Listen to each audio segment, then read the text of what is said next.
नमस्कार दोस्तों, आज की इस वीडियो में हम ये बात करेंगे कि जो सेविंग अकाउंट जो हम बैंक में ओपन करवाते हैं तो एक व्यक्ति कितने सेविंग अकाउंट रख सकता है बैंक में। क्योंकि ये बहुत सारे सवाल आते हैं कि सेविंग अकाउंट में कितने हम बैंकों में रख सकते हैं, एक बैंक में एक ही खाता खुलवाएं, दो में खुलवाएं या फिर 10 बैंकों में खुलवाएं। अब इसके कुछ फायदे भी हैं और इसके कुछ नुकसान भी है। सारी चीजें क्लियर करूंगा आज की इस वीडियो में। ये चैनल नया है, इसको आप सब्सक्राइब करके रखिए क्योंकि मनी से रिलेटेड जो अच्छे अच्छे कंटेंट है, जो पैसों की बात है, वो हम इस चैनल पर करते रहते हैं। तो अगर आप सब्सक्राइब करेंगे, नोटिफिकेशन बेल को ऑन करेंगे तो आपको नई नई वीडियो मिलती रहेगी और आपको नॉलेज भी बढ़ती रहेगी। बात करते हैं सबसे पहले नियम की।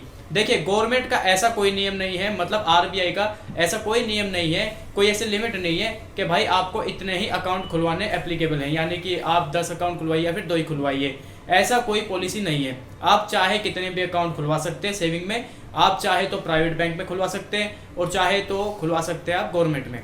अब यहाँ पे बात आती है, फिर ये दिमाग में सवाल क्यों आता है, उसके पीछे काफ़ी सारी चीज़ें वो मैं आपको समझा देता हूँ। देखिए, अगर मान लीजिए आपको अपना एक सेविंग अकाउंट खुलवाना है। सेविंग अकाउंट का मतलब समझिए, सेविंग अकाउंट होता है बचत खाता, यानी आप जो भी पैसा कमाते हैं उसमें से कुछ बचत करते हैं, कुछ पैसा जोड़ते हैं फ्यूचर के लिए, वो उस अकाउंट में जोड़ते हैं और जब जरूरत पड़ती है तो उसे आप विड्रॉल भी कर लेते हैं। लेकिन एक चीज़, प्राइवेट बैंक में जो अकाउंट होता है उस पर कुछ मिनिमम बैलेंस आपको मेंटेन करना पड़ता है, वो थोड़ा सा अमाउंट ज़्यादा होता है और गवर्नमेंट का जो मिनिमम बैलेंस होता है वो कम होता है। एग्जांपल से समझते हैं, मान लीजिए आपने एसबीआई, पीएनबी या किसी भी बैंक ऑफ बड़ौदा में या फिर किसी भी बैंक में आपने गवर्नमेंट बैंक में अपना अकाउंट ओपन करवाया, तो वहाँ पे हो सकता है आपको 1000 रुपये या फिर 3000 रुपये मिनिमम बैलेंस मेंटेन करना पड़े। वहीं अगर आप किसी प्राइवेट बैंक में खुलवा रहे हो तो वहाँ पे आपको 5000 भी मिनिमम बैलेंस मेंटेन करना पड़ता है। कुछ ऐसे भी अकाउंट होते हैं जिनमें 1 लाख रुपये भी मिनिमम मेंटेन करना पड़ता है। ठीक है। दूसरी बात यह है कि जब भी हम अकाउंट ओपन करवाते हैं हमारे पास एसएमएस आता है, जो भी हम ट्रांजैक्शन करते हैं या कोई भी एप्लीकेटेड है या कुछ उस एसएमएस का भी चार्ज लेता है हर बैंक के द्वारा, वो एसएमएस का चार्ज हम पे कटता है।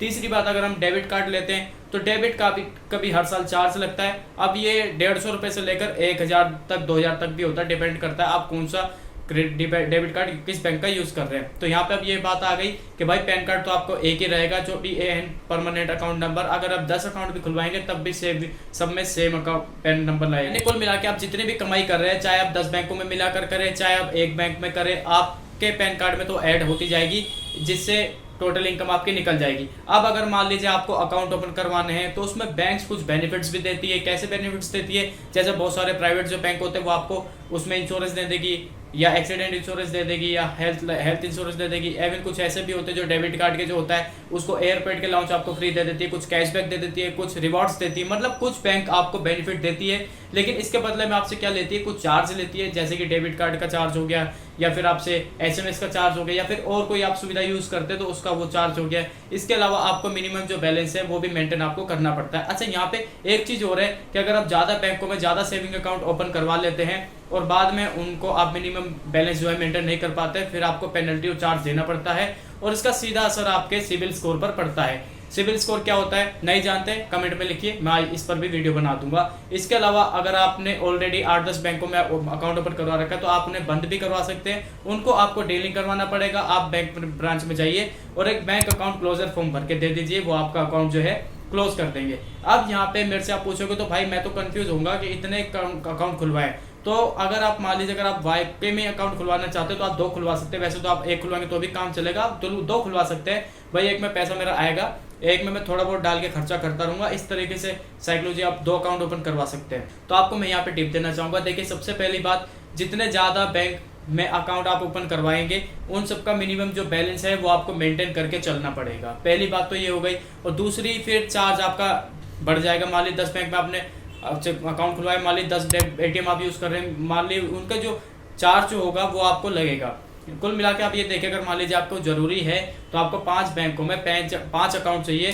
अब आप इसके लिए एप्लीकेबल है कि आप 5 एटीएम का चार्ज, 5 डेबिट कार्ड का चार्ज भर सके, या फिर आप 5 बैंक में मेंटेन बैलेंस कर सके। उसके बाद भी आपको लगता है कि आप बेनिफिट में, तो आप 5 अकाउंट खुलवाइए, कोई दिक्कत नहीं। यानी कुल मिला के बात यह कि गवर्नमेंट की कोई पॉलिसी नहीं है। आप अगर मेंटेन कर सकते हैं सही से तो फिर आपको उसमें बेनिफिट में मिल सकता है। जो बैंक अलग अलग बेनिफिट देता है। अगर अदरवाइज जो ज़्यादा अकाउंट ओपन करवाना एक झंझट वाला काम है कि आप उनको मेंटेन करेंगे, मिनिमम बैलेंस इतना सारा चार्ज देंगे, ये करे वो करे, तो इतने सारे account, 2 account I think sufficient है और 2 ही मेरे हिसाब से सही रहते हैं। बाकी आपकी मर्जी है, आप कितने भी खुलवा सकते हैं। जो भी इसमें गणित है, जो भी इसमें नियम है, वो आपको पता चल चुके हैं। अब आप मुझे बताइए कि आपके हिसाब से कितने सेविंग अकाउंट आपको ओपन करवाना चाहिए, कमेंट सेक्शन में जरूर लिख के बताइएगा।